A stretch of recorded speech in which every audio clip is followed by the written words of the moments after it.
I'm divorcing you because you are no longer in charge. Get out of here.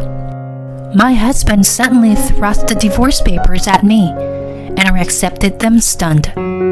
Please give me some time to think about it, I said, and my husband left the room, giving me until the next day to think about it.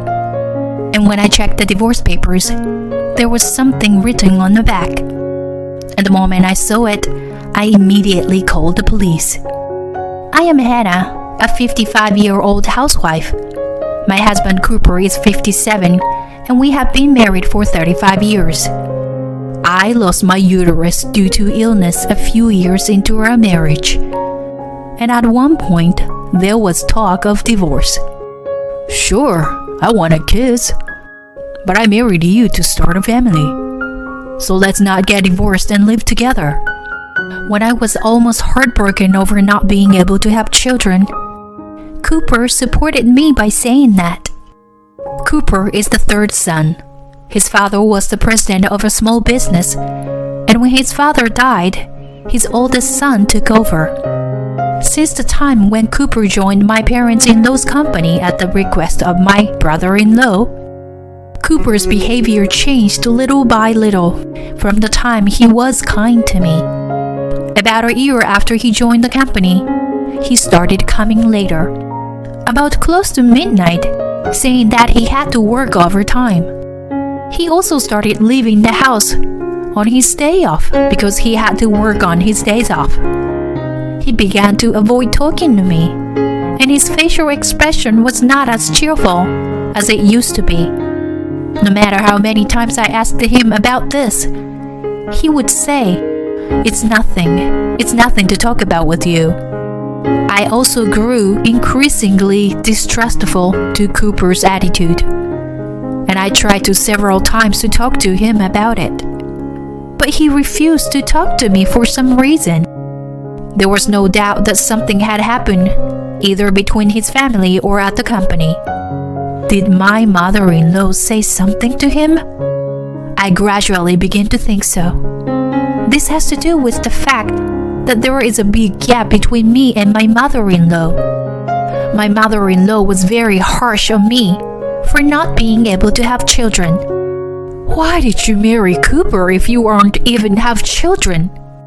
If you can't even have children, get a divorce soon. You are an eyesore. These words were said to me every time we saw each other, and when Cooper heard about it, he was furious. The next time you say something like that, I'm going to cut you off from this family.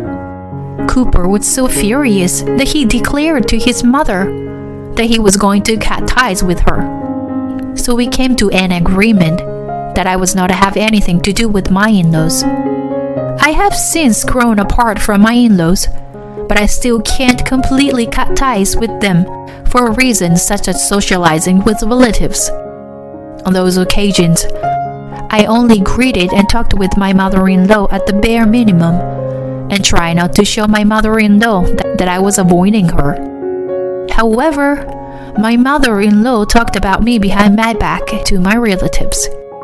Some of the people who took advantage of my mother-in-law's stories made small comments about me and blatantly avoided me.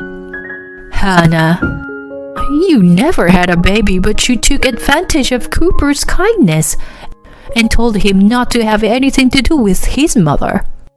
How can you so brazen in your position as his wife? I am sorry that I cannot have children, but as for his involvement with his mother, Cooper told me that I didn't have to get involved. With all due respect, I think that digging up an issue that was resolved between the two parties when you don't know anything about, it will cause unnecessary misunderstandings and make the relationship more complicated. The relative who had been on my mother-in-law's side, apparently not expecting me to talk back, was stunned by my words and attitude and immediately became angry. I'm just trying to give you advice on how to get along with your relatives. Did my mother-in-law really call me a useless, childless woman? Yes, she did. And she's not wrong. You can't do your job as a wife. And you can't respect your relatives and your superiors. Why did Cooper marry an insane woman like you? Who knows? Oh, by the way, Cooper said that if his mother continues to say things about how I am useless and can't have children, then he's going to cut tie with her once and for all. What will his mother do if that were to happen? Will you tell Cooper about this? Would you take responsibility? When I brought up the subject of Cooper's and his mother's installations, the relative women, who apparently didn't know what was going on, was at a loss for words and then apologized in a small voice. I'm sorry. I guess I interfered too much out of consideration for Cooper's mother. I don't want to cause trouble. So can we just forget this ever happened? With that, she quickly left. I wondered whether I should tell Cooper, but I didn't and only told my mother-in-law in secret. I see that you still have some thoughts about me not having children. I just heard from a relative. Should I have another thorough discussion with Cooper as well? At my words, my mother-in-law turned blue and refused to discuss it. I'm sorry. I guess my words came across a little crooked. I am sad for you and your family that you choose not to have children, but I don't want to criticize you for it. My mother-in-law quickly apologized, so her son didn't cut ties with her. We decided to keep this matter to ourselves. For the next few decades, we enjoyed our life together, even though we never had children. One day, after all those days, Cooper says to me, My brother asked me if I wanted to join his company. I told him no, that I was too old to change jobs. But he insisted. And it doesn't sound like the company is going to downhill or anything. What do you think I should do? He asked me. In fact, I am now a full-time housewife, but during my working years I have seen various companies in financial trouble as a management consultant. So I immediately checked the situation of his family's company. But it certainly did not seem to be in financial trouble. When I told him this, Cooper later decided to work as a board member of the company that his eldest brother had attached to him after hearing more details from his other brother. The reason for this solicitation was simply that the company was short of staff, and the employees who held the position had retired due to illness, and the company was looking for someone who could do the job descriptions of the position. After a year had passed, Cooper's behavior began to change. He started coming home late at night, and his attitude towards me became cold. There was a lot of discord, but then Cooper told me, The housekeeper who had worked at my parents' house quit because of a sudden illness. You have some extra time on your hands. So, could you work as a housekeeper at my parents' house until we find a new housekeeper? I was surprised at the suddenness of the offer. When I asked for more details, I found out that she was not a housekeeper, but rather a caretaker for his older brother who lived at home. I found out that her main job was to take care of the grandchild, who were in the care of my parents-in-law's family. The eldest brother and his wife were in the middle of divorce proceedings, so they were taking care of the grandchild. The granddaughter was a 12-year-old girl named Samantha, and while she was at school, the caretaker cleaned the house and cooked food. After Cooper told me more about Samantha, I decided to take the job. Samantha seems to have a hard time with adults, and at first she was very shy around me. However, after 6 months, Samantha began to talk to me about her problems and events at school, and I was able to hear many other things from her. I asked Cooper's brother if I could take care of Samantha at home, so that I could spend more time with her. You were going to kidnap Samantha because you couldn't have children yourself. And if you won't clean the house and do the chores, then you are not a good housekeeper. So I'm going to stop employing you." And from my mother-in-law, who heard this, "Now you want a child? You made Cooper give up on having kids. And you think you can talk like this? Besides, Samantha is a girl. And if you take her in, she'll soon be married off and wasting Cooper's money. I won't allow you to do that." and refused my request. I didn't even say I would take her in. But my mother-in-law and my brother-in-law jumped the gun on me for not having children. Perhaps my mother-in-law's thinking was that since Samantha is a girl and cannot be the heir, she didn't want to include her in my parents-in-law's finances. She probably wants her mother to take over Samantha after her father and his wife get divorced. On top of that, my mother-in-law said this to Samantha: "You are going to go to your mother's side and live in poverty, so don't get used to living at home. You are the only one who will be of no use to our family." Samantha was quite bitter toward her grandmother because of this. I was so disgusted by this idea that I couldn't say anything, at least while I was visiting my in-laws. I tried to make Samantha's favorite food and try not to have contact with my mother-in-law as much as possible, so that Samantha could be as cheerful as possible. After a year had passed, I went to my parents-in-law's house to talk to Cooper. Cooper was waiting for me, sandwiched between his eldest brother and his mother. "My brother's divorce is final. That means you are no longer of any use to me. So I'm divorcing you. Get the hell out of my house." I was stunned when Cooper confronted me with the filled out divorce papers and said, "Please give me some time to think about it." I managed to squeeze out a few words and went home. When I checked the divorce papers, I found a message from Cooper written on the back.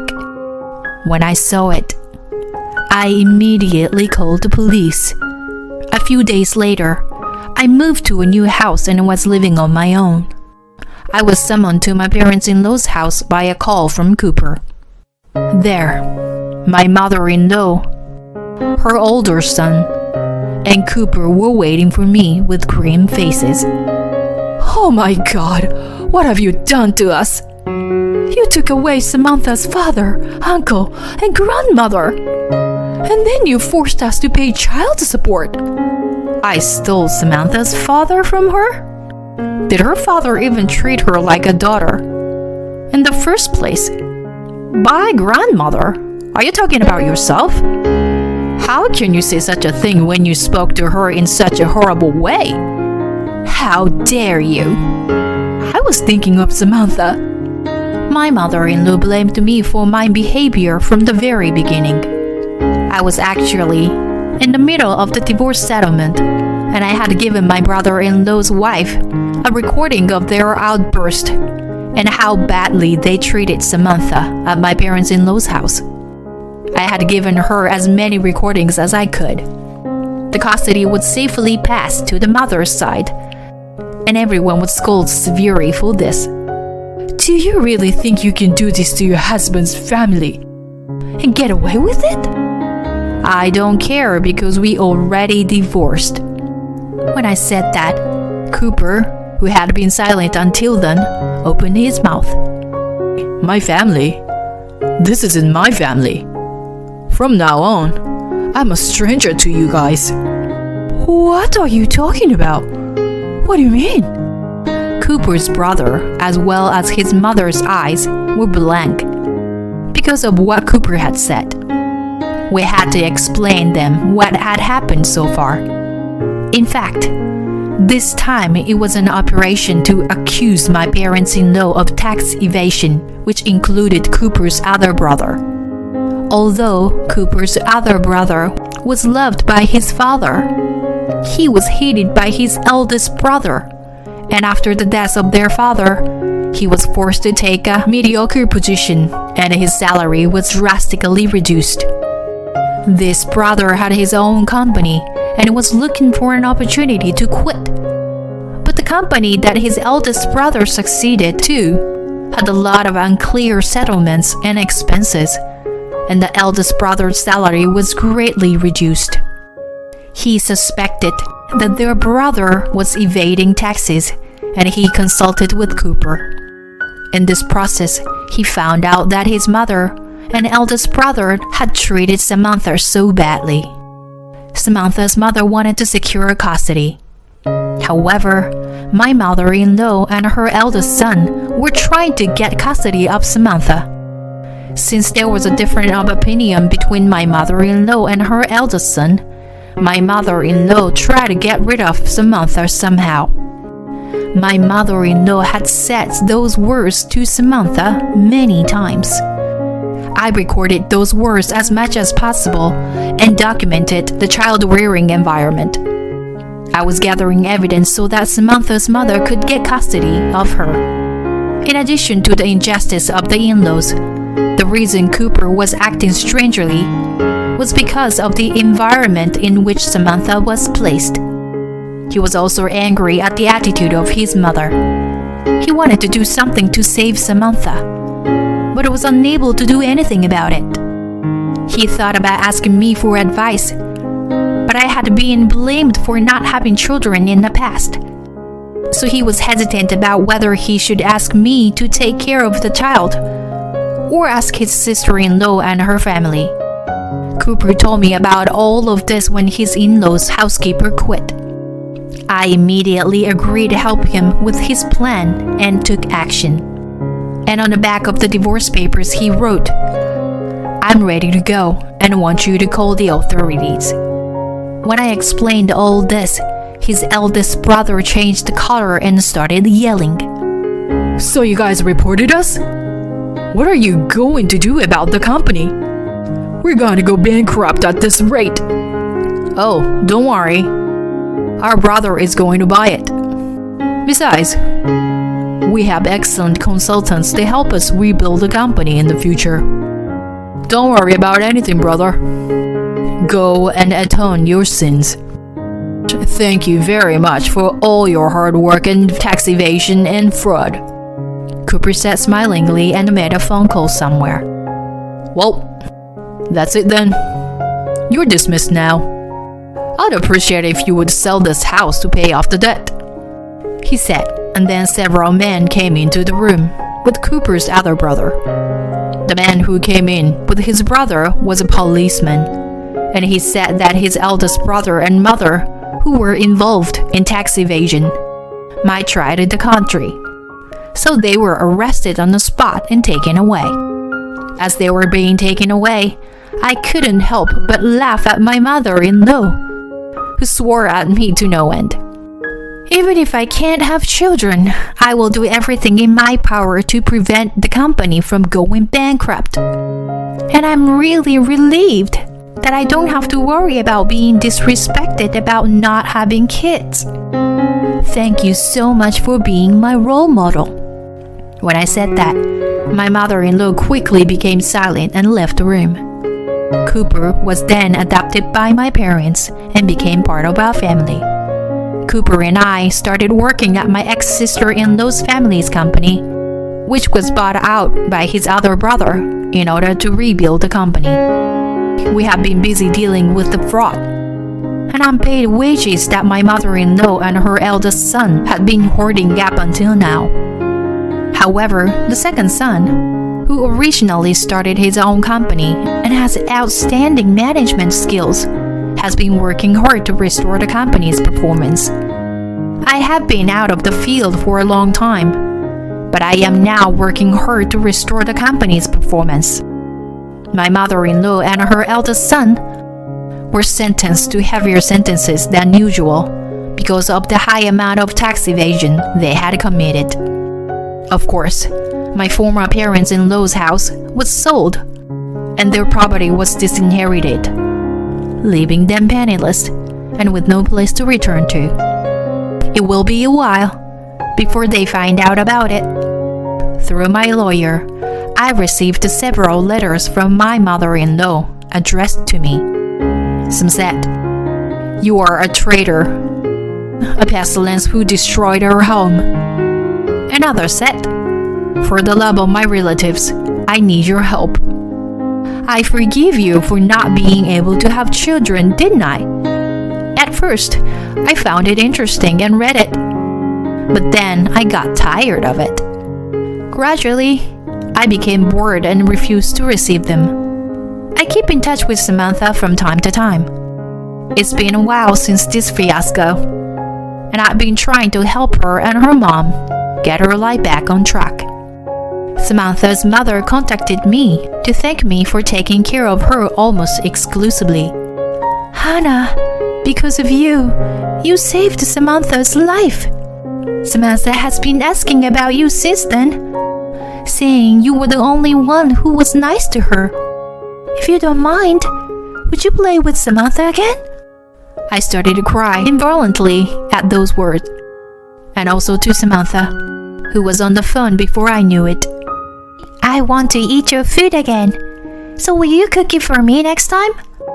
I cried so hard when she called out to me. Cooper, who was nearby, saw this and at first wondered what was going on. However, when he heard Samantha's enthusiastic voice coming out of the receiver, she pointed at me and started laughing hysterically. We made an appointment to meet and hung up the phone. And since our new house was only a 15-minute drive from Samantha's and her family's new house, we began to see each other frequently. I'm busy with work right now, but when things settle down, I'll be able to meet more with Samantha and her family. I think I'll invite Samantha and her mother to a trip to Disneyland. By the way, before Cooper was adopted to my parents, he told me about his previous curt attitude and the delay in consulting with me. He apologized many times for making me feel uncomfortable when he brought me face to face with his mother. I wasn't mad at him or anything, and now we can have a happy life. I am looking forward to watching Samantha grow up close to me, even though she is not a child of my own.